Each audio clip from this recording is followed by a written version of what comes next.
Okay, I'm here with Lee Mail at the Gen Con Game Library. This is the board game pickup and play room. Lee, how are you today?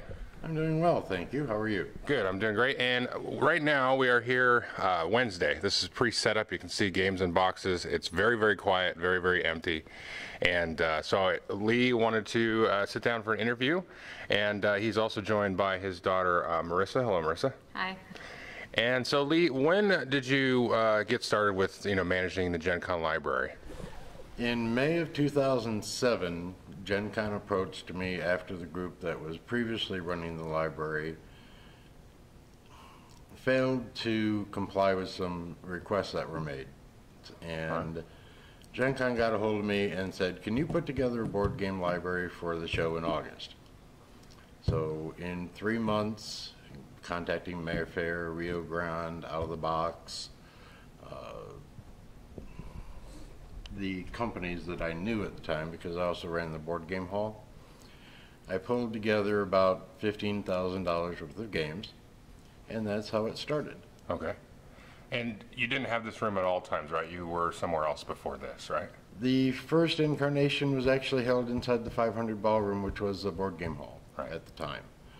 And for 3 years we were there, and then they put us in 116, 117, and then they brought us into this room, which we've almost outgrown at this point now too, but there's no place bigger to put us. So I see. So how many people are capable of being in this room? The seating is for about 550, maybe 570. We sell 550 tickets per shift. We have a day shift and a night shift. 8 a.m. to 6 p.m. is the day shift. 6 p.m. to 4 a.m. is the night shift. However, we don't kick anybody out at 4 o'clock. We let them play to finish, but we do close the doors and don't let anybody in after that point. Okay. And you said you started with about $15,000 worth of games. How much has the library grown over those years? We've probably quadrupled, if not quintupled in size. Mm-hmm. We're at just over 1,600 unique titles now. Cool. When we first started, it was about 300. Okay. Give or take a little bit. All right. And we are up to, I want to say, just over 2,800 copies of games. Okay. Now, do you get, I noticed when I've come in here over the last several years, I do see publishers and that in here. Are they pretty good about, giving you copies of the new releases and stuff to add to the library? Yes. Mayfair is a regular contributor every year. Out of the Box, Rio Grande contributes. Fantasy Flight gives us stuff every year. With a little bit of cooperative marketing on the part of Gen Con, we were able to get a blurb into their marketing program for the exhibitors. Mm-hmm.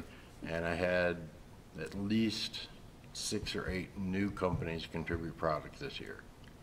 Okay, and we were talking earlier, and you're pretty much sold out this year, right? You said you have a few tickets left? Friday we have about 100 tickets left, Friday night. Thursday night we're less than 100, and Saturday we sold out 5 days ago. Okay. For the night shift. Right. Saturday day is actually getting a little bit low. We're down to about 150. Right. So we're 2/3 sold for Saturday day even. Right. So you have a day shift and a night shift, except Sunday you've only got like a day shift. Is that right? Sunday's 8 to 4. 8 to 4. Okay. And so you were mentioning that you had some trailer issues on the way here today. I have a 7 by 14 foot trailer that we managed to. I think we filled just about every cubic foot of that trailer. There's no space left at all. When I got here and I was opening the doors, I kind of had to creak them open just to make sure stuff wasn't going to fall out on us when we got open the doors. We have 10 racks, if you can see just how big those racks are. Yep.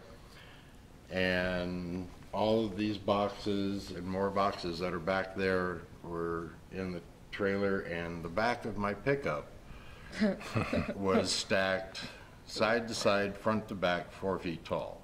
So you're in need of an upgrade. Yes. I have a GoFundMe project out there. Okay. I'm actually going to be putting advertisement or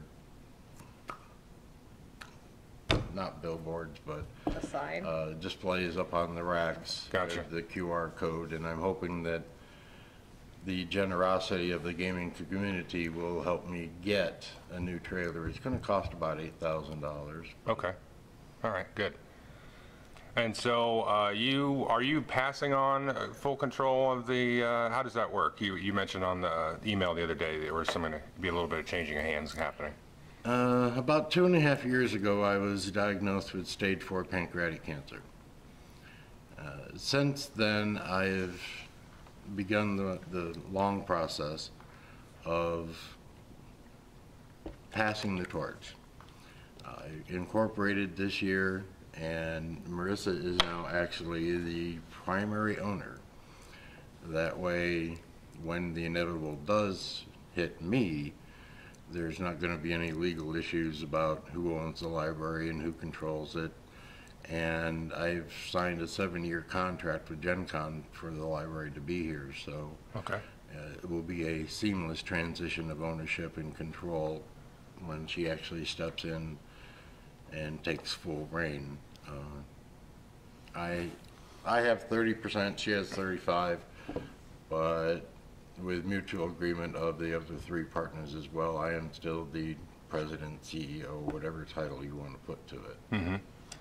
And so my next question would be maybe for you and Marissa, you know, what are some things that you're looking to do in the future with the library? I mean, you mentioned, you know, this room might be the limit of it, but, you know, as the hobby's growing and getting more and more folks all the time and lots of more folks wanting to play, you know, what are some thoughts from you on how you might grow this or change it over the next couple of At years? Gen Con, the only place I could go that would be bigger would be at the Sagamore Ballroom right upstairs. Okay. But I don't honestly ever see that happening because one of the co-sponsors of the show uses that space. Right. So we looked at all the hotels around here before this year. Mm-hmm. None of the hotels have a space bigger than this. And I like this location so much that I'm, you know, a bigger location would be Hall A, Right. way down at the other end of the building. But I think that would be a bad move for us because right here we're centrally located. We're right by registration. People walk through here all the time. Right. If we were down at the far end of the convention center, I have a feeling that we would suffer in terms of attendance initially anyway. Mm-hmm. Okay. The other thing we do is this library actually travels to 8 shows. I'm doing 8 conventions this year. Oh, okay. I didn't know that. What other shows do you do? Well, we did Winter Fantasy in Fort Wayne in February. We go to Anime Central in Chicago in May, which Marissa and the other partner, Mike, generally handle. That happens to be on the same weekend as my fiance's family's annual trip to the Blessing of the Bikes. Okay. If I didn't go with her, I don't know how much I would be able to walk. Then I live in Chicago, so it's easy.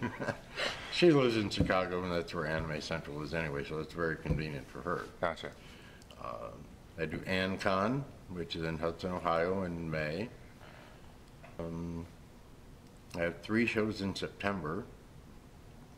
Geek Fan Expo in Dearborn near Detroit, Grand Con in Grand Rapids, Michigan, and Gaming Hoopla in Janesville, Wisconsin. That's the 1st, 3rd, and 4th weekends of September, and then I'm going to Gamehole Con in Madison, Wisconsin in November. Wow. So these games travel. Yes, they do. Good deal. Now, Marissa, did you have anything you wanted to add or anything? I think we've covered most of the stuff, but at least, did you want to introduce yourself to everybody? Well, my name's Marissa. No, right now I'm just trying to get the feel of being in charge since I told him I wouldn't do it when I was still in school, and I just graduated school, so now I'm trying to. Now she has the time to step Right. into the role. Gotcha. So I have weekends free and stuff. I can go to these other cons and things. All right. Well, I got to say, I've been here the last couple of years, coming here just about every single day, and I definitely enjoy it and, you know, get a lot out of it. And everybody's in here. You know, I'll be splicing in footage from, you know, in the evenings, and everybody's having a great time and hooting and hollering and laughing and, you know, getting all their games played. So at least I definitely appreciate the library here and everything. Well, thank you. Yeah. Actually, I'm going to say more of that thing should probably go to my staff of volunteers. This year I have a staff of 30 people Wow. to make this room function and operate smoothly. Fantastic. So, Okay. Well, thanks for your time, Lee and Marissa, and I'll see you guys around the rest of the weekend. I certainly hope so.